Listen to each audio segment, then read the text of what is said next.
Topic pesticide is 7 pesticide impact on human health. ठीक है, pesticides का ह्यूमन हेल्थ के ऊपर क्या इफ़ेक्ट पड़ता है। Pesticides have improved the standard of human health by controlling vector-borne diseases. However, their long-term and discriminate use has resulted in serious death effects. कल हम लोगों ने ये चीज़ पढ़ी थी कि जो पेस्टिसाइड्स हैं उनके बेनिफिट्स के तौर पे जो यील्ड है, जो क्रॉप यील्ड है, वो double double triple even 10 times तक भी देखने को मिली थी। ठीक है, तो पेस्टिसाइड्स इतना ज़्यादा हाई बेनिफिट करवा रहे हैं एग्रीकल्चर को, तो उसके साथ साथ उसके कुछ हार्मफुल इफ़ेक्ट्स भी हैं। वो हार्मफुल इफ़ेक्ट्स सबसे पहले ह्यूमन हेल्थ के ऊपर इफ़ेक्ट करते हैं, क्योंकि ह्यूमन कंजम्पशन ज़्यादा रहती है एग्रीकल्चरल आउटपुट्स की। ठीक है, तो human beings especially infants and children are highly vulnerable to deleterious effects of the pesticides due to the non-specific nature and inadequate application of pesticides. तो सबसे ज़्यादा जो इफ़ेक्ट पड़ता है वो छोटे बच्चों पे पड़ता है पेस्टिसाइड्स का, क्योंकि पेस्टिसाइड्स जो हैं, अब छोटे बच्चे जो हैं दे आर इतनी ज़्यादा उनकी सेंसिटिव इम्यूनिटी होती है कि जब वो पेस्टिसाइड से भरी हुई चीज़ों के साथ इन टच होते हैं, तो उनके फीड के तौर पे उनको नॉर्मल डाइट जब पहुंचती है, तो जो कि पेस्टिसाइड्स बायोमैग्निफिकेशन के कारण पेस्टिसाइड जो हैं वो डाइट के हर लेवल तक पहुंच चुके हैं। बायोमैग्निफिकेशन का मीनिंग क्या होता है कि जैसे ही पेस्टिसाइड जो हैं वो एग्रीकल्चरल फील्ड में अप्लाई किए जाते हैं, वहाँ से एनिमल्स में थ्रू ग्रेजिंग पहुँचते हैं पेस्टिसाइड्स, और एनिमल से बच्चों में और ह्यूमन में, बाकी ह्यूमन एडल्ट ह्यूमंस में पहुँचते हैं बिकॉज ऑफ द मिल्क। ठीक है, मिल्क या फिर जो नॉन वेजिटेरियन फूड जो पीपल कंज्यूम करते हैं, उनके बीच में पेस्टिसाइड जो हैं वो हायर लेवल तक उनका लेवल बढ़ता जाता है। प्लांट में सबसे कम लेवल रहता है पेस्टिसाइड्स का as compare to animal food में। ठीक है, तो नॉन वेजिटेरियन फूड में सबसे ज़्यादा रहता है पेस्टिसाइड्स का कंटेंट। इस चीज़ को बायोमैग्निफिकेशन कहते हैं, क्योंकि फूड चेन के फूड लेवल पे, हर एक ट्रॉफिक लेवल पे जो पेस्टिसाइड्स हैं उनका कंटेंट जो है वो बढ़ता जाता है। जो सबसे बेसिक ट्रॉफिक लेवल है दैट इज़ द प्लांट या ऑटोट्रॉफिक न्यूट्रिशन का जो फर्स्ट लेवल आता है। ठीक है, तो वहाँ पे जो प्लांट्स हैं उनके ऊपर जितना भी पेस्टिसाइड्स जो हैं वो उनके ऊपर स्प्रे किया गया था, उसका लेवल 10% इंक्रीज़ होता जाता है जैसे जैसे जो आपकी फूड ट्रॉफिक लेवल्स हैं वो इंक्रीज़ होते हैं।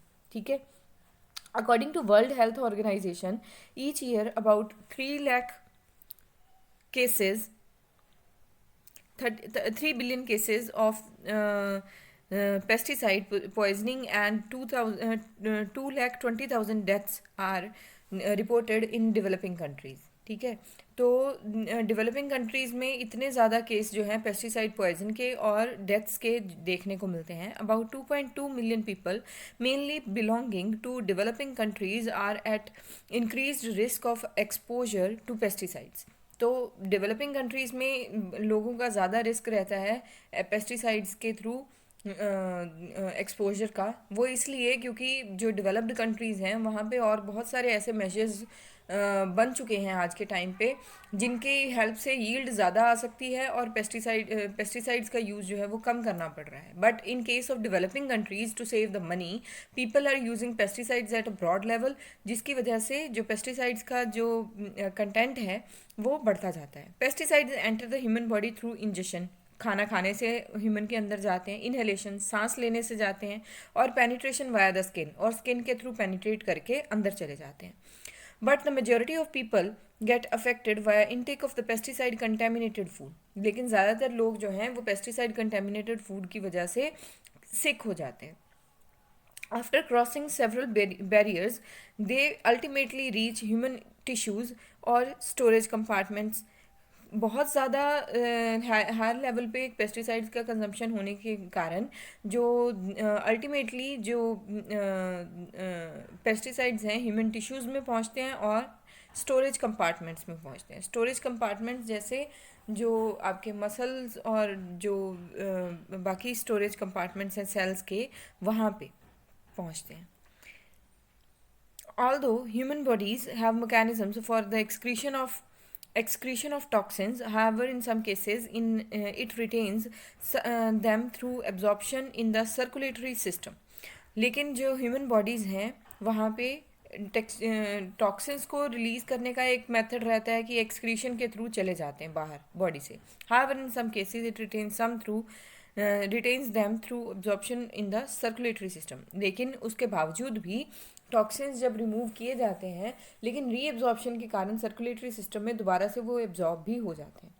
Toxic effects are produced when the concentration of pesticides in the body increases far more than its initial concentration in the environment. तो टॉक्सिक इफेक्ट्स जो हैं concentration of pesticides in the body, उसकी body के अंदर pesticides के जमा होने की वजह से जो टॉक्सिक इफेक्ट्स हैं वो बहुत ज़्यादा बढ़ते रहते हैं than its initial concentration in the environment. जब इस कंपैरिजन में कि उसकी इनिशियल एनवायरनमेंट में कितनी इनिशियली कितनी कंसनट्रेशन थी. ठीक है, जैसे जैसे मैंने बायोमैग्निफिकेशन टर्म आपको अभी बेटा बताई थी, ये उसी बात को उन्होंने घुमा के लिखा हुआ है कि बायोमैग्निफिकेशन के बीच में भी वही चीज़ हो रही है कि आपके हर एक ट्रॉफिक लेवल पे कॉन्सेंट्रेशन इंक्रीज हो रही है पेस्टिसाइड्स की. तो यहाँ पे भी वही बोल रहे हैं कि इनिशियल यानी शुरुआत में जितनी कॉन्सेंट्रेशन रही उससे बढ़ती जाती है कॉन्सेंट्रेशन एनवायरनमेंट में पेस्टिसाइड्स की. The effects of pesticides on human health are highly variable. Human लोगों के ऊपर, जो इंसान है उसके ऊपर जो पेस्टिसाइड्स का इफ़ेक्ट है उसकी हेल्थ पे, ह्यूमन हेल्थ पे बहुत ज़्यादा वेरी करता है. दे मे अपीयर इन डेज, बहुत जल्दी दिख सकता है, and are immediate in nature और मे टेक मंथ्स और years to manifest and hence are called chronic और लॉन्ग टर्म इफेक्ट्स. यहाँ बहुत ज़्यादा कई साल लग सकते हैं उनके इफ़ेक्ट्स को दिखाई देने में, इसलिए उसको क्रॉनिक या लॉन्ग टर्म इफ़ेक्ट्स बोला जाता है. अब ज़्यादा टाइम पीरियड क्यों लगता है? क्योंकि पेस्टिसाइड्स जो हैं वो क्या है, कई बार तो डायरेक्ट आपकी बॉडी की जो आउटपुट आने वाली है उसको ख़राब कर देते हैं, या कई बार जो पेस्टिसाइड्स हैं तो अल्टीमेटली केमिकल्स, उन केमिकल्स का रिएक्शन बॉडी के डीपर लेवल तक यानी डीएनए लेवल तक हो जाता है. तो वो उसकी वजह से जो म्यूटेशनल चेंजेस आते हैं, उन म्यूटेशनल चेंजेस की वजह से जो गुड प्रोटीन्स हैं वो बनना बंद हो जाते हैं, हार्मफुल प्रोटीन्स जो हैं कई बार बनना शुरू हो जाते हैं, और इसकी वजह से बॉडी का इंटरनल मेटाबॉलिज्म जो है वो चेंज हो जाता है. मेटाबॉलिज्म चेंज होने की वजह से, गड़बड़ होने की वजह से जो ह्यूमन बॉडी है वो बीमार हो जाती है. Acute effects of pesticides. Pesticides के एक्यूट इफेक्ट्स क्या हैं, बहुत बुरे इफेक्ट्स क्या हैं? Immediate effects of pesticides exposure include headache. बहुत जल्दी इनकी जो सबसे पहले दिखाई देते हैं सिम्टम्स, उसमें हेडेक है. स्टिंगिंग ऑफ द आइज, आंखों में झुंझुनाहट होती है. And skin irritation of the nose and throat, गले में और नाक में इरिटेशन होना शुरू हो जाती है. स्किन इचिंग, स्किन के ऊपर खारिश हो सकती है. Appearance of the rash and blisters on the skin, skin के ऊपर रैशेज और ब्लिस्टर्स यानी फफोले जो हैं वो बन सकते हैं. डिजीनेस, धुंधलापन आ जाता है. डायरिया हो सकता है. एब्डोमिनल पेन, पेट में दर्द हो सकता है. नोजिया एंड वॉमिटिंग, चक्कर आ सकते हैं, वॉमिट हो सकती है. और ब्लड, आँखों में धुंधलाहट आ सकती है. ये आगे उन्होंने बताया है chronic effects of pesticides. Pesticides के क्रोनिक इफेक्ट्स, बहुत बुरे इफेक्ट्स क्या हैं? Chronic effects of pesticides are often lethal, इनकी वजह से जान भी जा सकती है. And may not appear even for years, और कई सालों तक इनका कोई भी इफेक्ट दिखाई नहीं दे सकता.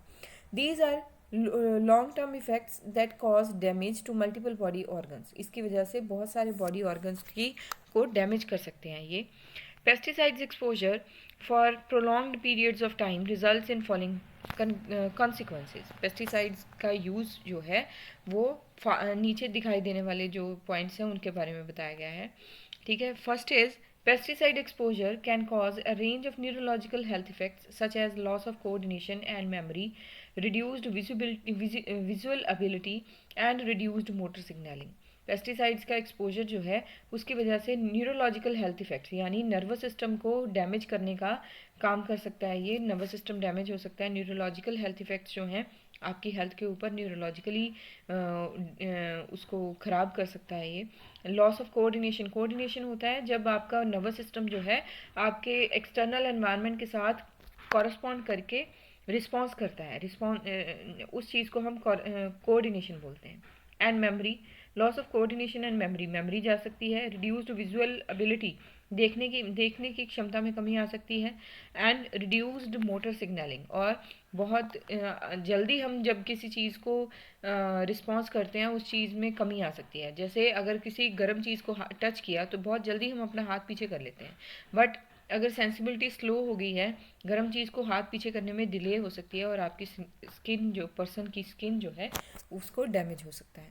Long term pesticide exposure damages the immune system and can cause hyper sensitivity, asthma and allergies. Immune system में को डैमेज कर सकता है ये। मैंने आपसे एक बात बोली कि स्टार्टिंग में जब मैंने बताया कि लॉन्ग टर्म इफेक्ट्स के बीच में डीएनए को हार्म कर सकते हैं केमिकल। अब डीएनए को हार्म करेंगे, मैंने बोला था कुछ अच्छे प्रोटीन्स बनने बंद हो सकते हैं और बुरे प्रोटीन्स जो हैं वो बनना शुरू हो सकते हैं। तो इम्यून सिस्टम को कंट्रोल करने के लिए भी इम्यूनोग्लोबुलिन्स जो हैं, these are the kind of proteins, वो भी प्रोटीन्स होते हैं। तो वो प्रोटीन्स अगर बनने बंद हो गए जो कि हमारी इम्यूनिटी को स्ट्रॉन्ग बना रहे थे, तब इम्यून सिस्टम जो है वो डैमेज हो सकता है। And can cause hyper sensitivity, और हाइपर सेंसिटिविटी अस्थमा और एलर्जीज जैसी जो बीमारियां हैं वो हो सकती हैं।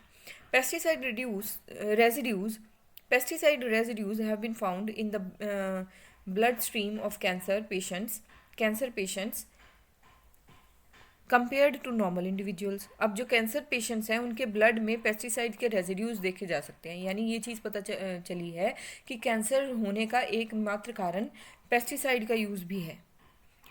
Pesticides have been associated with leukemia blood cancer को बोल रहे हैं, brain cancer, lymphoma, white blood cells का जो कैंसर है उसको लिम्फोमा, इम्यून सिस्टम का कैंसर जो है उसको लिम्फोमा बोलते हैं, cancer of the breast, prostate, ovaries and testes.